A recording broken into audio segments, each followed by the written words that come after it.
आज का हमारा टॉपिक है एड्जॉर्प्शन आइसोथर्म या अधिशोषण समतापी।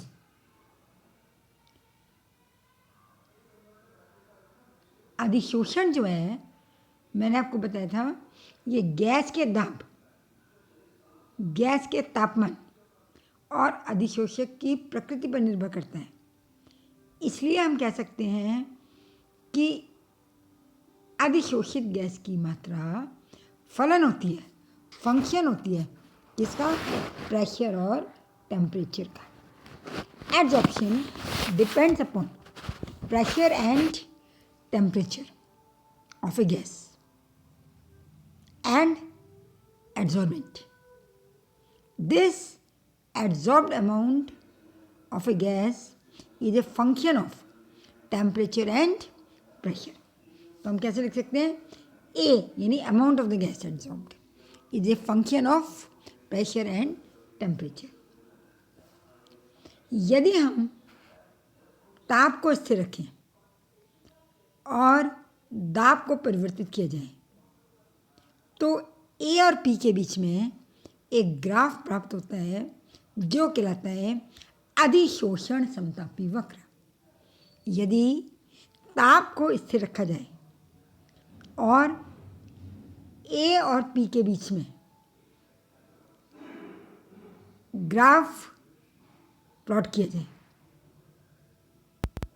तो एक वक्र प्राप्त होता है जो कहलाता है अधिशोषण समतापी, एड्जॉर्प्शन आइसोथर्म।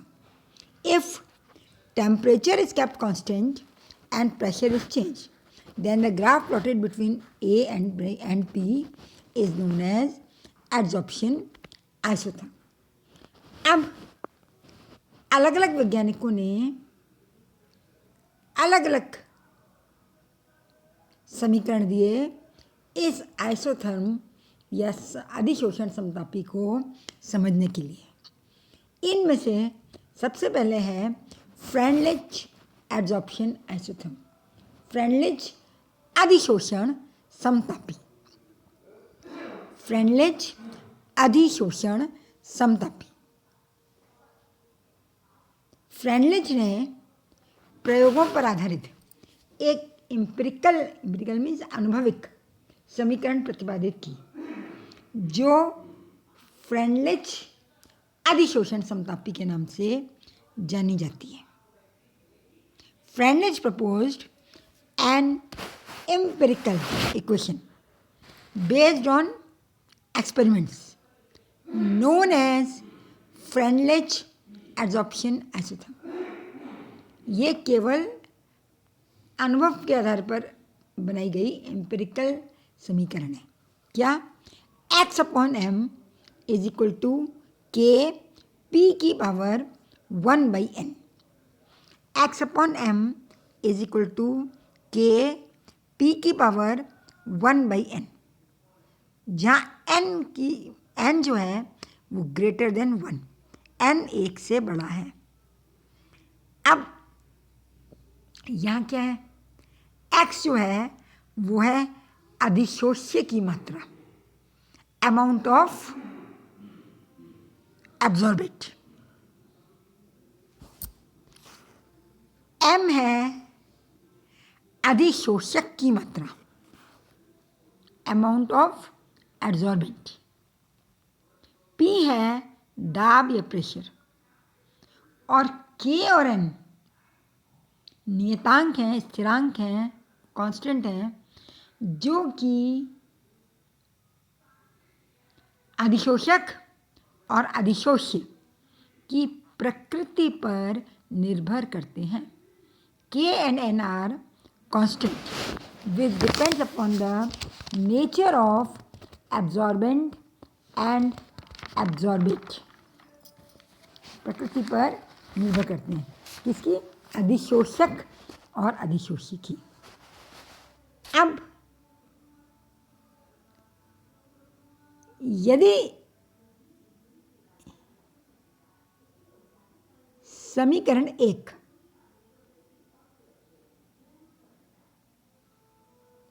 का उपयोग गैसों के ठोस पर अधिशोषण हेतु किया जाए। If equation 1 is use for the absorption of gases on solid, तो हम प्रेशर की जगह पर क्या रख सकते हैं? कंसंट्रेशन। तो क्या हो जाएगी समीकरण?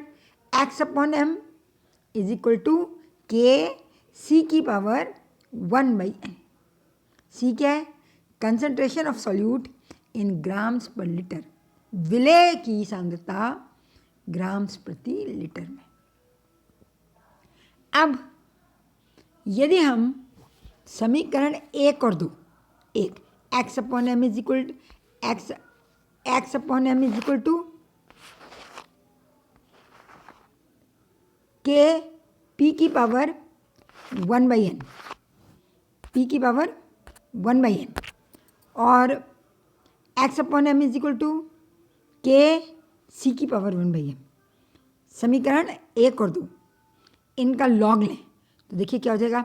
Log x/m is equal to log K plus 1/n log P, या log x/m is equal to log K plus 1/n log C.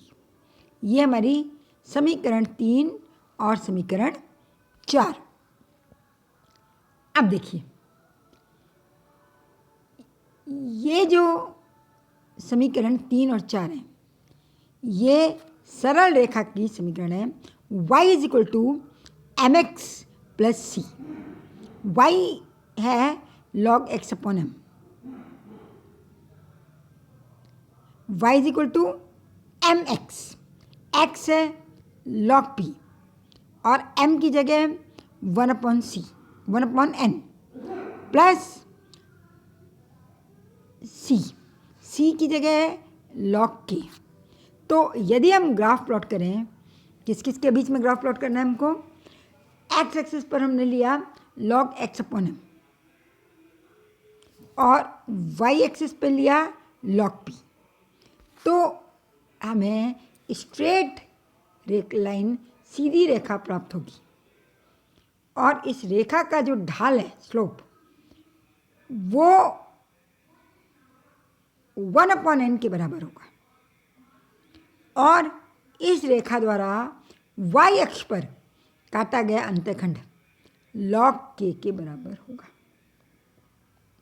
If log x/m is plotted against log p, a straight line will be obtained. The slope of the line gives the value of 1/n, and intercept gives the value of log k। देखिए figure में आप देखेंगे graph straight line, इसको हमने extrapolate किया y axis पर 0 log p तक। तो ये जो इंटरसेप्ट या अंतःखंड है, ये किसकी वैल्यू देगा हमें? log k। इससे हम k की वैल्यू फाइंड आउट कर सकते हैं, और स्लोप dy/dx यानी b/a, ये वैल्यू देगा 1/n की। तो इस तरीके से हम कांस्टेंट k और n की वैल्यू फाइंड आउट कर सकते हैं। अब analysis of graph shows that as the value of p increases, x/m also increases. The experimental values shows deviation from linearity at low pressure. जैसे से प्रेशर कम होते जाता है, वैसे वैसे ये स्ट्रेट लाइन से लीनियर डेविएशन शो करती जाती है। तो हाई प्रेशर पर फ्रेंडलिच आइसोथर्म बिल्कुल स्ट्रेट लाइन देगा, और ये सही है, लेकिन लो प्रेशर पर इसमें डेविएशन पाया जाता है। Now we come to limitations. इसकी क्या सीमा है? आपने देखा कि एक सर्टेन रेंज के लिए ये प्रेशर की वैलिड है। अगर प्रेशर कम होगा तो डेविएशन पाया जाएगा, विचलन पाया जाएगा। अब ये जो कांस्टेंट k और n है, ये टेम्परेचर बदलने के साथ साथ बदल जाते हैं।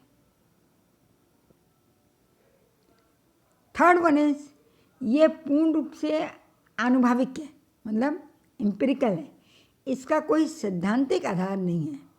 It does not have any theoretical basis.